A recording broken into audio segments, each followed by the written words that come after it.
Breaking news చూస్తున్నాం. లోక్సభలో ప్రతిపక్ష నేత రాహుల్ గాంధీని ప్రధాని చేయడమే లక్ష్యమని తెలుగు రాష్ట్రాల డీసీ అధ్యక్షులకు తెలంగాణ ముఖ్యమంత్రి రేవంత్ రెడ్డి పిలుపునిచ్చారు. దేశం కోసం రాహుల్ ప్రధాని కావాలని ఆయన ఆకాంక్షించారు. వికారాబాద్ వేదికగా తెలుగు రాష్ట్రాల డీసీసీ అధ్యక్షుల శిక్షణ ముగింపు కార్యక్రమం ఇవాళ జరిగింది. ఈ కార్యక్రమంలో కాంగ్రెస్ పార్టీ రాహుల్ గాంధీతో పాటు సీఎం రేవంత్ రెడ్డి పాల్గొన్నారు. ఈ సందర్భంగా ప్రజా జీవితంలో తానెప్పుడు పైరివీలు చేయలేదని సీఎం రేవంత్ రెడ్డి చెప్పారు. గతంలో ప్రజా సమస్యలపై గళం విప్పిన తనపై కేసులు నమోదు చేశారని గుర్తు చేసుకున్నారు. తనపై అనేక కేసులు పెట్టారని, పరువు నష్టం దావాలు కూడా వేశారని పేర్కొన్నారు. దేశం కోసం, తమ కోసం రాహుల్ గాంధీ ప్రధాని కావాలని పేర్కొన్నారు. సోనియా గాంధీ పేరుతోనే తెలంగాణలో అధికారంలోకి వచ్చామని వివరించారు.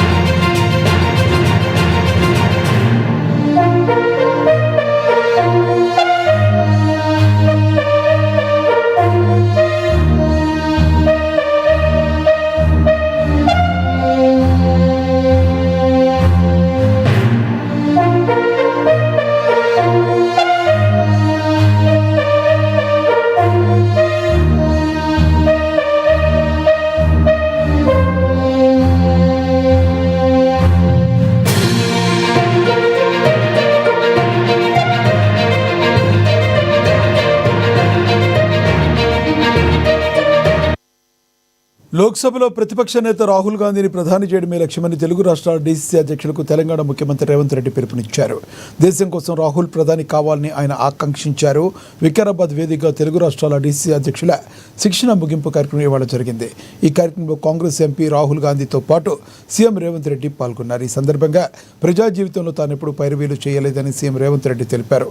గతంలో ప్రజా సమస్యలపై గళం విప్పిన తనపై కేసులు నమోదు చేశారని గుర్తు చేసుకున్నారు. తనపై అనేక కేసులు పెట్టారని, పరువు నష్టం దావాలు కూడా వేశారని పేర్కొన్నారు. దేశం కోసం, తమ కోసం రాహుల్ గాంధీ ప్రధాని కావాలని పేర్కొన్నారు. సోనియా గాంధీ పేరుతోనే తెలంగాణలో అధికారంలోకి వచ్చామని వివరించారు రేవంత్.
బ్రేకింగ్ న్యూస్ చూస్తున్నాం. బంజారా హిల్స్ టీజీఐసీసీలో ఉన్న ఉన్నతాధికారులతో సిపి సజ్జనార్ సమీక్షా సమావేశం నిర్వహించారు.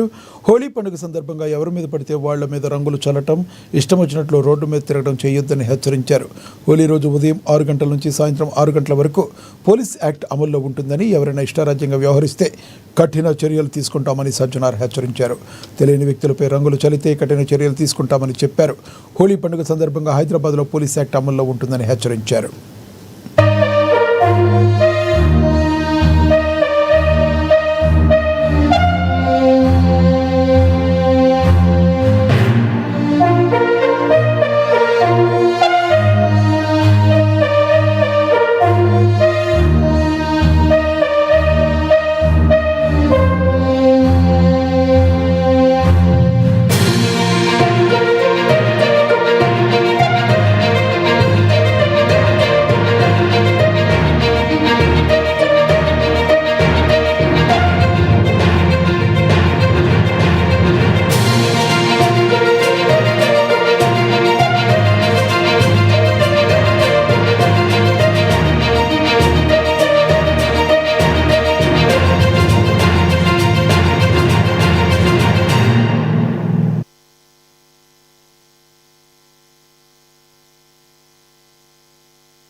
తెలంగాణలో ఇప్పటికే వేడిగాలులు ఉక్కపోత మొదలైంది. మరో 2-3 రోజుల్లో ఎండలు మరింత పెరుగుతాయని వాతావరణ శాఖ హెచ్చరించింది. రేపటి నుండి ఈ నెల 7 వరకు భద్రాద్రి కొత్తగూడెం, ఖమ్మం, ములుగు, భూపాలపల్లి, మంచిర్యాల, ఆదిలాబాద్, ఆసిఫాబాద్ జిల్లాలో ఎండలు మండిపోతాయని వాతావరణ శాఖ తెలిపింది. ఈ జిల్లాల్లో రికార్డు స్థాయిలో 39 నుంచి 41 డిగ్రీల ఉష్ణోగ్రతలు నమోదవుతాయని, కాబట్టి ప్రజలు అప్రమత్తంగా ఉండాలని హెచ్చరించారు.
విజయ్ దేవరకొండ, రష్మిక మందన్న పెళ్లి సంబరాలు నాగర్ కర్నూలు జిల్లా తుమ్మంపేటలో ఘనంగా నిర్వహించారు. విజయ్ తన స్వగ్రామంలో తుమ్మంపేటలో తన ఫామ్ హౌస్లో సత్యనారాయణ స్వామి వ్రతం నిర్వహించారు. స్వగ్రామంలో అందరికీ భోజనాలు పెట్టాలనేది తన నాన్న కోరికని విజయ్ దేవరకొండ తెలిపారు. తన ఫస్ట్ బర్త్డేను తుమ్మంపేటలోనే జరుపుకున్నానని ఆయన గుర్తు చేసుకున్నారు. ఈ ఏడాది నుంచి అచ్చంపేట డివిజన్ విద్యార్థులకు స్కాలర్షిప్లు ఇస్తామని విజయ్ దేవరకొండ ప్రకటించారు. 9 నుండి 10 తరగతుల్లో ఫస్ట్, సెకండ్ ర్యాంకులు పొందిన విద్యార్థులకు ప్రత్యేక స్కాలర్షిప్లు అందబోతున్నాయని తెలిపారు.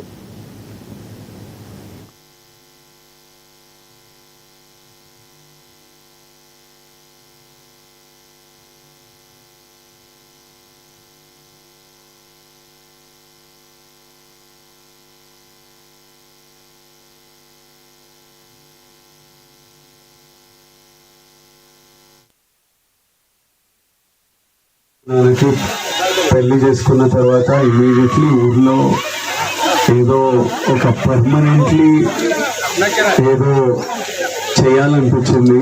సో ఈ సంవత్సరం నుంచి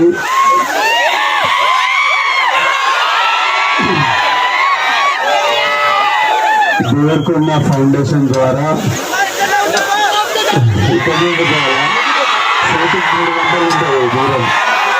ఈ సంవత్సరం నుంచి అచ్చంపేట్ డివిజన్లో ఉన్న ప్రతి గవర్నమెంట్ స్కూల్లో 9th and 10th క్లాస్ పిల్లలకి స్కాలర్షిప్ స్టార్ట్ చేస్తున్నాము. ఈ ఇయర్ నుంచి 9th and 10th క్లాస్ పిల్లలు ఎవరికి ఫస్ట్ ర్యాంక్, సెకండ్ ర్యాంక్ వచ్చినా ఒక స్కాలర్షిప్ స్టార్ట్ చేస్తున్నాం. ఈ ఇయర్ నుంచి అచ్చంపేట్ డివిజన్లో 44 స్కూళ్ళల్లో స్టార్ట్ చేస్తున్నాం. అది డాడీ ఐడెంటిఫై చేశారు. నాన్నకి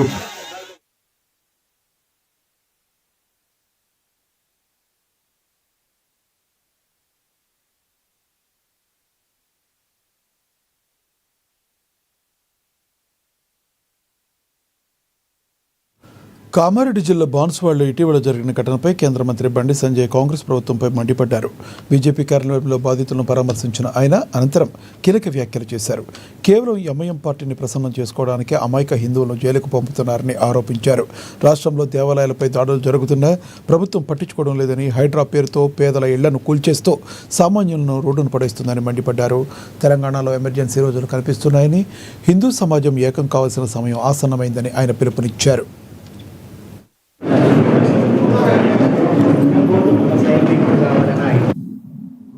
ఎన్నికల ముందొచ్చి ఊకదంపుడు ఉపన్యాసాలు చూడాలి రాహుల్ గాంధీ గారు కావాల్సింది.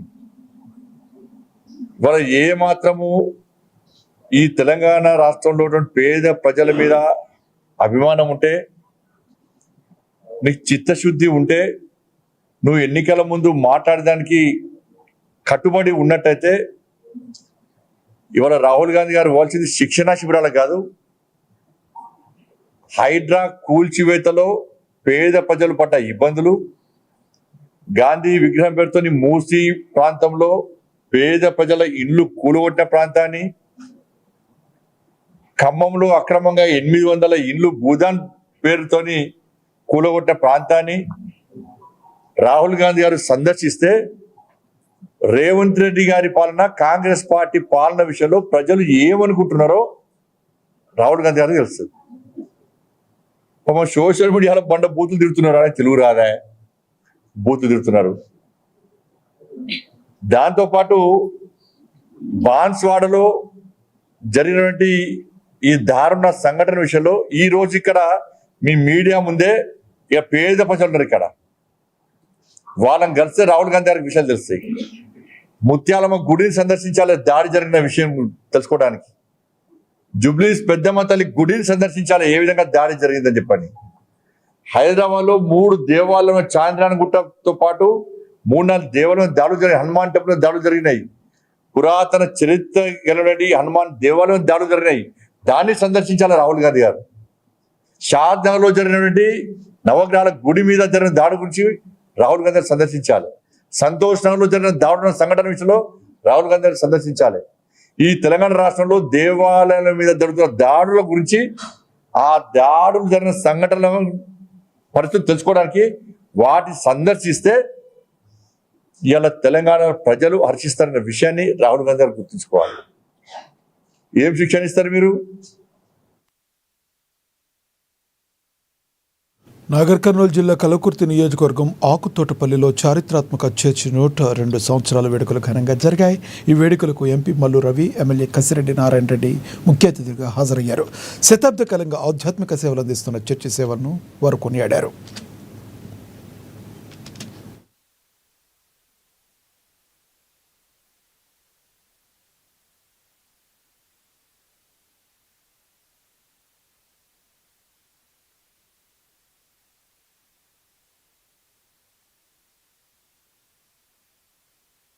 పుట్టినటువంటి బాబు ఏ రకంగా పెరగాలి, ఏ రకంగా జీవితంలో ముందుకు పోవాలి, ఏ రకంగా చదువుకోవాలి, చదువుకోవడం వల్ల వచ్చే ఉపయోగాలు ఏంటి, మంచి మనిషిగా ఉండడం వల్ల ఉపయోగం ఏంటి, ప్రేమించడం వల్ల వచ్చే ఉపయోగం ఏంటి, దురలవాటు లేకుండా ఉంటే ఏ రకంగా బాగుపడతారు అని ప్రతి కుటుంబానికి దాని ద్వారా సమాజానికి తెలియజేసేటువంటి అవకాశం.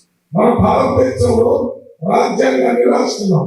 ఈ రాజ్యాంగం ఏం చెప్తుందంటే ఏ మతమైనా, ఏ కులమైనా, ఎవరైనా భారతదేశంలో పుట్టిన వాళ్ళు వాళ్ళకు నచ్చినటువంటి మతంలో మరి ఉండొచ్చు, ఆ మతాన్ని గురించి ఆరాధించవచ్చు. మనం ఇక్కడ యేసుక్రీస్తు గురించి ఆరాధించుకుంటే అక్కడ ఈశ్వరాలయంలో శంకరుడు గురించి, రామాలయంలో రాముడు గురించి, ఇంకొక దగ్గర తిరుపతిలో వెంకటేశ్వర స్వామి గురించి వాళ్ళందరూ కూడా మరి దేవుడు పేరుతోనే ఆరాధన చేస్తుంటారు. ముస్లింస్ వస్తే వాళ్ళు దేవుడు పేరుతో అల్లా పేరుతోనే వాళ్ళు ఆరాధన చేస్తుంటారు. దేవుడు అనేది అందరికీ ఒకడే, పేరు మార్పు.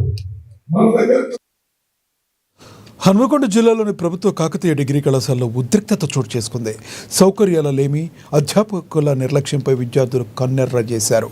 క్లాసులు చెప్పకుండా లెక్చరర్లు కాలయాపన చేస్తున్నారని ఆరోపించారు. కనీసం తాగడానికి నీరు, టాయిలెట్ సౌకర్యం కూడా లేదని తీవ్ర ఆవేదన వ్యక్తం చేస్తున్న విద్యార్థులతో మా ఏఎన్ఎన్ ప్రతినిధి మౌనీష్ ఫేస్ టు ఫేస్. హన్మకొండలో ఉన్నటువంటి కాకతీయ డిగ్రీ కాలేజ్ వద్ద అయితే విద్యార్థులు ఆందోళన చేపట్టారు. తమకు ఇక్కడ ఉన్నటువంటి సదుపాయాలు సరిగ్గా లేవంటూ, అదేవిధంగా బయట నుంచి అవుటర్స్ వచ్చి తమను ఇబ్బందులకు గురి చేస్తున్నారంటూ అయితే వారైతే ఈరోజు ప్రిన్సిపల్ ఛాంబర్ ఎదుటైతే ఆందోళన చేపట్టిన పరిస్థితి నెలకొంది. అయితే ప్రస్తుతం మనం విద్యార్థులతో మాట్లాడితే అసలు ఏంటిది, వాళ్ళ సమస్యలు ఏంటి, ప్రధానంగా ఎలాంటి సమస్యలతో వాళ్ళు ఇబ్బందులు పడుతున్నారనే విషయాలపై మనతో విద్యార్థులు ఉన్నారు, వారితో మాట్లాడడం. చెప్పండి, అసలు ఏంటి ఈరోజు ఆందోళన చేయడానికి కారణం ఏంటి, ఎలాంటి ఇబ్బందులు ఉన్నాయి? మేము ఆందోళన చేయడానికి కారణం ఏంటంటే, ముఖ్యంగా మా మీడియా మిత్రుల సోదరులకు అందరికీ నమస్కారం. దాదాపు 60 సంవత్సరాల చరిత్ర, ఘనమైన చరిత్ర ఉన్నటువంటి కాకతీయ ప్రభుత్వ అటానమస్ కళాశాల ఇది. University sub campus arts college తర్వాత చాలా పెద్ద కళాశాల, ఎంతో మహోన్నతమైన చరిత్ర ఉన్నది కళాశాలకు. ఈ రోజు ఈ కళాశాల సమయ సవాళ్ళలో కొట్టుమిట్టాడుతుందని కూడా సందర్భంగా తెలియజేస్తా ఉన్నా. మేము ఈరోజు ధర్నా చేయడానికి గల ముఖ్య కారణాలు ఏంటంటే, కళాశాలలో ఇక్కడ కూడా తాగునీరు లేవు, అదేవిధంగా ప్రతి బాత్రూంలో ఎక్కడ కూడా చుక్క నీరు వచ్చే పరిస్థితి లేదు. చాలా అధ్వానమైన స్థితిలో, ఒక కూలిపోయే శిథిలావస్థలో ఉన్నటువంటి బాత్రూంలు మన కళాశాలలో దర్శనమిస్తాయి. అదేవిధంగా వర్షాకాలం వస్తే ఏ ఏ రూమ్లోకి వెళ్ళినా కానీ మొత్తం నీళ్లు కూర్చే పరిస్థితి ఉంది. అసలు ఈ బిల్డింగ్ డిస్మాండిల్ చేయాలని చెప్పి చాలాసార్లు మేము చెప్పినాం సార్, కొత్త బిల్డింగ్ కట్టేయండి సార్ అని కూడా విన్నాం సార్. వినతి పత్రం ఇచ్చిన వాళ్ళు కూడా చెప్తా ఉన్నారు కట్టేయాలని, కానీ ఇంతవరకు ఏ చేంజ్ తీసుకురాలేదు. ప్రిన్సిపాల్ మారుతూ ఉన్నారు, లెక్చరర్లు మారుతూ ఉన్నారు, అదేవిధంగా ఎన్నో మారిపోతున్నాయి, కానీ కాలేనటువంటి సమస్యలు మాత్రం ఏ విధంగా ఒక్క ఇంచు కూడా మారట్లేదని కూడా సందర్భంగా తెలియజేస్తా ఉన్నా. ముఖ్యంగా అమ్మాయిలకు ఎక్కడ కూడా వాష్రూమ్లో నీళ్ళు వస్తలేవు, వాష్రూమ్స్ లేవు. అబ్బాయిలకైతే అసలు మొత్తానికి వాష్రూమ్స్ లేవు. ఉన్న వాష్రూమ్ కొద్ది అరకూర వాష్రూమ్లలో మొత్తం పాములు తేళ్లు చెత్త చెదారంతో నిండిపోయింది. చుక్క తాగునీరు లేదు. క్లాస్ రూమ్లు చదువుకోవడానికి సరిపడా క్లాస్ రూమ్లో 2 షిఫ్ట్లు నడిపిస్తారు. ఆ 2 షిఫ్ట్లలో కూడా మొత్తానికే అసలు క్లాసు జరిగే పరిస్థితిలో ఉన్నది. ఉన్నారు ఒక 4-5 క్లాసులలో 2 క్లాసులు కూలగొట్టి సెమినారాలు చేస్తారు. ఇది చాలా దుర్మార్గమైన విషయము. ఎందుకంటే ఒక మంచి క్లాస్ రూమ్లో అసలు సరిపోని క్లాస్ రూమ్లో ఇప్పుడు ఏదో అరకొర నడిపిస్తుంటే దానిలో 2 కూలగొట్టి సెమినారాలు చేస్తే విద్యార్థులు ఏడి పోయి చదువుకుంటారంటే మీద రేకుల శైలి చదువుకోమని చెప్పి ఒక దుర్మార్గమైన పరిస్థితిగా ప్రిన్సిపల్ సార్ మాట్లాడుతూ ఉన్నాడు. మేము వెంటనే విద్యార్థులకు ఏదైతే బీకామ్ విద్యార్థి first year, second year, final year విద్యార్థులు చెప్తున్నారు అంటే లెక్చరర్స్ కూడా సరిగ్గా పాఠాలు చెప్పడం లేదు, అసలు పాఠాలకే రావడం లేదంటూ వారు చెప్తున్నారు. ఏంటి ఈ విషయాన్ని కూడా విద్యార్థులు ప్రతిసారి దృష్టి తీసుకొస్తున్నారు. మన విద్యార్థి సంఘాల నాయకులు దృష్టి ప్రిన్సిపల్ సార్ దృష్టి కూడా తీసుకుపోయినాం. మేము ఇంతవరకు వారి మీద ఎలాంటి యాక్షన్ తీసుకోవాలని కుంభకోణాలు జరుగుతాయి ఈ కాలేజీలో. కాబట్టి వెంటనే వాళ్ళ మీద యాక్షన్ తీసుకోవాలని కూడా ఈ సందర్భంగా తెలియజేస్తున్నాం. ఇంతవరకు చాక్ బీచ్ పట్టని లెక్చరర్లు, ప్రొఫెసర్లు కూడా ఈ కాలేజీలో ఉన్నారంటే చాలా బాధాకరమైన విషయం కూడా ఈ సందర్భంగా నేను తెలియజేస్తాను. ఇది అధికారుల దృష్టికి పోవడం లేదు, ఎందుకంటే లక్షల జీతాలు తీసుకుంటారు ఇలాంటి గవర్నమెంట్ లెక్చరర్స్. వారికి చెప్పకపోవడం వల్ల అంటే అధికారుల దృష్టికి తీసుకోవడం వారు పట్టినట్టు చూస్తున్నారు. ఈరోజు మనం ఏంటంటే ముఖ్యంగా అధికారుల దృష్టి అంటే ఇక్కడ ఉన్నటువంటి ప్రిన్సిపాల్ సారు వీళ్ళంతా ఒక వ్యవస్థ లెక్క నడిపిస్తారు. దీన్ని ఏంటంటే ఎవరు వచ్చినా రాకపోయినా ఏదైతుంది సార్లు మొత్తం తిరిగి ఫోకస్. మీరు సాయంత్రం పూట చూడండి సోదరులారా, సాయంత్రం పూట రాగానే 4, 5, 3 కాగానే మొత్తం సార్లు ఫోన్ పట్టుకొని వాడడం. అది ఏటు పోతుంది కాలేజు, ఎటు సైడ్ పోతుంది? విద్యార్థులు క్లాస్ రూమ్లో దాదాపు 6,000 మంది ఉన్నాయి కాలేజీలో, కనీసం రోజు ఒక 300 మంది రారు అంటే ఎటు పోతుంది? ఈ కాలేజీలో తాగినోడు వస్తాడు, సిగరెట్ తాగడానికి వస్తాడు, మూత్రం పోయడానికి వస్తాడు. అంటే కాలేజీ ఒక మలమూత్ర విసర్జనకు అడ్డాగా మారిపోయింది, తాగుబోతులకు అడ్డాగా మారిపోయింది. ఒక వాచ్మెన్ లేడు, ఒక యూనిఫామ్ లేదు, ఒక ఐడెంటిటీ కార్డు లేదు, ఏం లేని పరిస్థితులు. అంటే ఇవన్నీ సమస్యలు ఉన్నాయి, కానీ ప్రిన్సిపల్ పట్టడానికి ఏసీ రూమ్లో కూర్చొని కాలమే కాలేజ్ కొని చెప్తావు, మీ విద్యార్థులకు మీరు భయపట్టిస్తా ఉన్నాడు. మీరు చెప్పండి, అసలు అమ్మాయిల పరంగా ఇలాంటి సమస్యలు ఎదుర్కొంటున్నారు ఈ కాలేజీలో? అంటే అవుటర్స్ నుంచి ఇబ్బందులు ఏమైనా వస్తున్నాయి? అందరూ అమ్మాయిలు ఇక్కడ చుట్టుపక్కల ఎవరు ఉండరు. వేరే డిస్టిక్ వాళ్ళు, వేరే మండల్ నుండి చాలా జర్నీ చేసి వస్తున్నారు. ఎందుకంటే ఇది డిగ్రీ కళాశాల కాబట్టి కొన్ని డిస్టిక్ నుండి వచ్చే వాళ్ళు ఉన్నారు. వాళ్ళకు ముఖ్యంగా ఇప్పుడు కొన్ని వందల మంది ఉన్న ఈ కాలేజీలో ఒక 3 వాష్రూమ్ల కన్నా ఎక్కువ లేదు. దురదృష్టం ఏంది అంటే 3 వాష్రూమ్ల కన్నా ఎక్కువ వాష్రూమ్సే లేవు. అట్లా అంటే మళ్ళీ ఇప్పుడు వేరే కాలేజ్ నుండి ఇక్కడ సెంటర్ పడి వచ్చే అమ్మాయిలు కూడా ఉన్నారు. అట్లాంటి వాళ్ళకు వాష్రూమ్స్ లేవు, మాకు లేవు. ఏదో బిల్డింగ్ కూలగొట్టి బిల్డింగ్ కట్టిస్తున్నారు. మహిళలకు అతి ఎక్కువ ఇంపార్టెంట్ అయిన వాష్రూమ్నే కట్టించేంత సిచ్యువేషన్లో లేని కళాశాలలో మేము చదువుకుంటున్నాం. ఇంకో ప్రాబ్లం ఏంటంటే గేట్ ఎప్పుడూ తెరిచే ఉంటుంది. మరి కాలేజీకి చదువుకునేటోళ్ళు ఎవరు వస్తున్నారు, ఎవరు ఏంది, అసలు ఎందుకు వస్తున్నారు అనే ఒక చర్య తీసుకునే సిచ్యువేషన్లో కూడా లేదు కళాశాల. ఏంది అంటే అడిగితే ఇప్పటికీ 2-3 సార్లు మేము సారు దృష్టికి తీసుకెళ్ళడం జరిగింది. చేస్తా అని అంటున్నారు, కానీ అది దానికి ఆలోచన జరగట్లేదు, దానికి అది ఏం అని స్టేట్మెంట్ రావట్లేదు, ఏం మాకు అసలు ఆన్సరే లేదు. అట్లని మేము క్యాన్ వాటర్ తాగడానికి వాళ్ళు తిని వచ్చి చేతులు కడుక్కునే వాటర్ మేము తాగుతున్నాం. అవే వాటర్ తాగుతున్నాం. దాని చుట్టూ పాకురు పట్టి, ఆ సింకు చుట్టూ పాకురు పట్టి, ఆ వాటర్ పట్టిన నీళ్ళనే మేము నోట్లో పోసుకొని తాగుతాం. అంటే అంత దృష్టికి తీసుకెళ్ళినాం. ఒక బయటికి పోతే 20 రూపాయలు పెడితే వాటర్ బాటిల్ వస్తాయి. గిన్ని 100 మంది ఉన్న దగ్గర ఒక వాటర్ ప్లాంటే కరెక్ట్ లేని సిచ్యువేషన్లో ఉన్నాం. ఒక వాష్రూమ్స్ లేవు, వాటర్ ప్లాంట్ లేవు, సార్లు వస్తలేవు, క్లాస్ రూమ్స్ లేవు. ఇట్లాంటి సిచ్యువేషన్లో మేము బతుకుతున్నాం. కాబట్టి ఇది బయట నుంచి ఏమైనా వ్యక్తులు వచ్చి ఏమైనా ఇబ్బందులకు గురి చేశారు? వ్యక్తులు వచ్చి ఇబ్బందులకు తాగొచ్చి ఇబ్బందులకు గురి చేస్తున్నారు. వచ్చేది మహిళలు ఎక్కడెక్కడ నుండో తల్లిదండ్రులు నమ్మి పంపిస్తున్నారు కాలేజీకి. నమ్మి పంపిస్తుంటే సార్ వాళ్ళు కానీ, అక్కడున్న సిబ్బంది కానీ, వర్కర్స్ కానీ మరి ఎవరు వస్తున్నారు, వీళ్ళకి ఐడెంటిటీ కార్డు ఉన్నదా, వీళ్ళు కాలేజీకి ఎందుకు వస్తున్నారు, వీళ్ళు ఏంది అనేది ఇంతకుముందు కూడా చాలా జరిగినాయి కాలేజీలో. ఇట్లా జరిగినా కూడా మేము సార్ స్థానికంగా ఉండి చూసిన చర్యలకు కూడా దాన్ని ఎటువంటి ఆలోచన లాంటివి తీసుకోలేదు. అట్లాంటి వాటికి మేము ఏం చేయాలి, ఇంకేం చేయాలి, ఎన్నిసార్లు దృష్టికి తీసుకుపోవాలి, ఇంకా డెమోక్రసీకి అనేది ఇంకా అప్డేట్ కాదు. సమస్యలపై మీరు అధికారులకు అదే ప్రిన్సిపల్ దగ్గర తీసుకుపోయారు ఇంత ముందు ఏమైనా? తీసుకెళ్ళి పేపర్లు కూడా అయిపోతాయి, అన్నిసార్లు తీసుకుపోయినాం. ఎందుకు మీ సమస్య ఎందుకు పరిష్కారం కాలేదంటే? సమస్య ఎందుకు అవుతుంది, ఇంకొద్ది రోజులు అయితే అవుతుంది, ఇంకోసేపు అయితే అవుతుంది అని కొద్ది రోజులు కొన్ని సంవత్సరం కూడా అయిపోతుంది. ఫస్ట్ ఇయర్ వాళ్ళు ఆల్రెడీ సెకండ్ ఇయర్ పోతాళ్ళు, ఫస్ట్ ఇయర్ వాళ్ళు ఆల్రెడీ సెకండ్ సెమ్ వస్తుంది. ఇంకా విద్య పరంగా కూడా ఫీజెస్ పరంగా కూడా చాలానే ఉన్నది.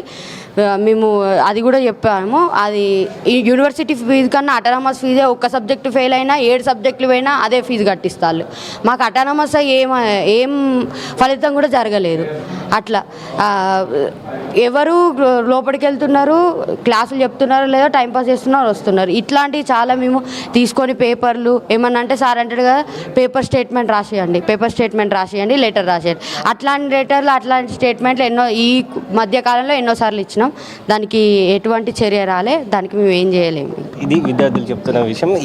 ఈ గవర్నమెంట్ కాకతీయ డిగ్రీ కాలేజ్లో సదుపాయాల విషయానికి వస్తే ఇలాంటి సదుపాయాలు లేవంటూ వారైతే చాలా రోజుల నుంచి ప్రిన్సిపాల్ దగ్గర తీసుకుపోయినా ఎలాంటి చర్యలు అయితే లేవంటున్నారు. అదేవిధంగా మహిళలకు అది ఇక్కడ ఉన్నటువంటి బాలికలు ముఖ్యంగా అది వాష్రూమ్స్ అనేది ముఖ్యం, కానీ అవి కూడా అందుబాటులో లేవంటూ అయితే వారు చెప్తున్నారు. వాటర్ సదుపాయం సరిగ్గా లేదు. అవుటర్స్ బైక్స్ అయితే ఇబ్బందులకైతే మహిళలను ఇక్కడ ఉన్నటువంటి బాలికలను ఎవరైతే చదువుకుంటున్నారో ఆ బాలికలను అదర్స్ వచ్చి గంజాయి కొట్టయితే వారైతే ఇబ్బందులకు గురి చేస్తున్నారంటూ అయితే ఈ రోజు అయితే వారు ప్రిన్సిపల్ ఛాంబర్ ముందైతే ఆందోళన చేపట్టిన కార్యక్రమం అయితే కనిపిస్తుంది. కెమెరా పర్సన్ రమేష్తో Mounish NN news Warangal.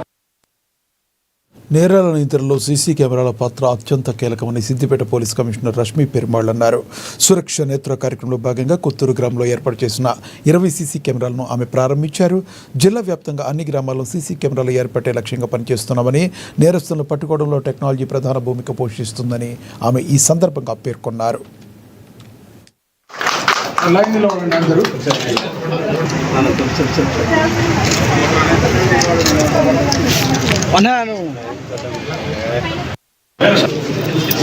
Gold rate ఎంత ఉండింది ఇప్పుడు చూస్తే అసలు అది ఇమాజిన్ కూడా చేసుకోలేము, ఆ లెవెల్కి వెళ్ళిపోయింది. అలానే సిల్వర్ రేట్స్ కూడా చాలా పెరుగుతున్నాయి.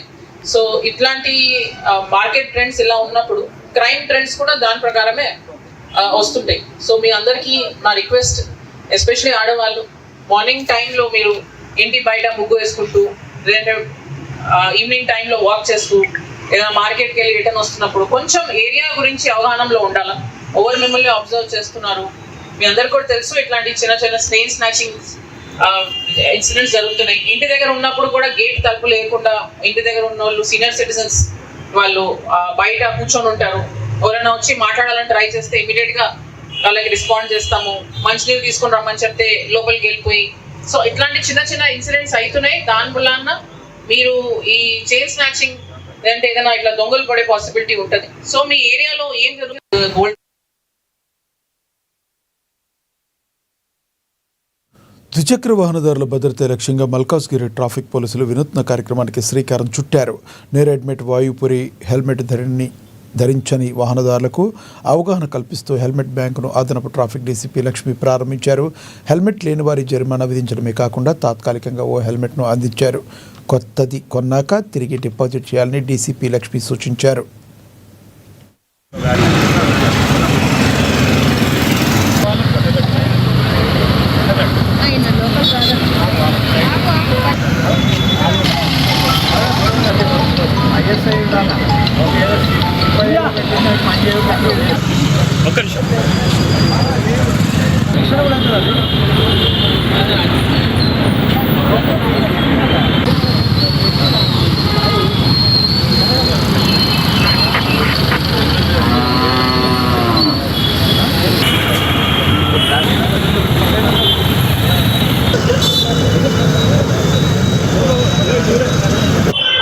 ఈరోజు ఈ ప్రోగ్రాము అరైవ్ అలైవ్ ప్రోగ్రాంలో భాగంగా మల్కాజ్గిరి కమిషనర్ గారైన మొహంతి సార్ గారి ఆదేశాల ప్రకారం, అదేవిధంగా డీసీపీ రాహుల్ రెడ్డి గారి ఆధ్వర్యంలో నేను మరియు మా ఏసీపీ చంద్రశేఖర్ రెడ్డి మరియు ట్రాఫిక్ ఇన్స్పెక్టర్ నరసింహ మరియు మా స్టాఫ్ అంతా, ట్రాఫిక్ స్టాఫ్ అంతా కలిసి ఈ ప్రోగ్రాం ఏర్పాటు చేసి చేస్తున్నాము. ఇందులో ముఖ్య ఉద్దేశం ఏంటంటే చాలా మంది కూడా యాక్సిడెంట్లు జరుగుతూ ఉంటాయి రోజు రోజు. అందులో ఎక్కువగా ఈ 2 వీలర్ యాక్సిడెంట్స్ ఎక్కువ జరుగుతున్నాయి. ఆ 2 వీలర్ యాక్సిడెంట్స్ లో కూడా మనము రీసెర్చ్ లో ఏం తెలియదంటే హెల్మెట్ లేకుండా ఉన్న వాళ్ళదే చనిపోవడం ఎక్కువ జరుగుతుంది. క్యాజువాలిటీ ఎక్కువగా హెల్మెట్లు పెట్టుకోకపోవడం వల్ల ఇది జరుగుతూ ఉంది. అంటే పబ్లిక్ లో హెల్మెట్ అవగాహన కూడా కల్పించాలనే ఉద్దేశంతోని ప్రతి ఒక్కరూ టూ వీలర్ మీద వెళ్ళే వాళ్ళు హెల్మెట్ పెట్టుకోవాలి, తమ ప్రాణాలను కాపాడుకోవాలి. హెల్మెట్ పెట్టుకోవడం ఒక భారంగా కాకుండా బాధ్యతగా, మరియు హెల్మెట్ పెట్టుకోవడం ఒక నిమిషం లేట్ అయితే తమ జీవితమే కోల్పోతారు అనే అవగాహన కల్పిస్తూ అందరూ కూడా హెల్మెట్ పెట్టుకునే విధంగా ఈ ప్రోగ్రామ్ ని మేము మల్కాజిగిరి కమిషనరేట్ లో ఏర్పాటు చేయడం జరిగింది. దీనివల్ల అందరికి కూడా అవగాహన కల్పిస్తున్నాము.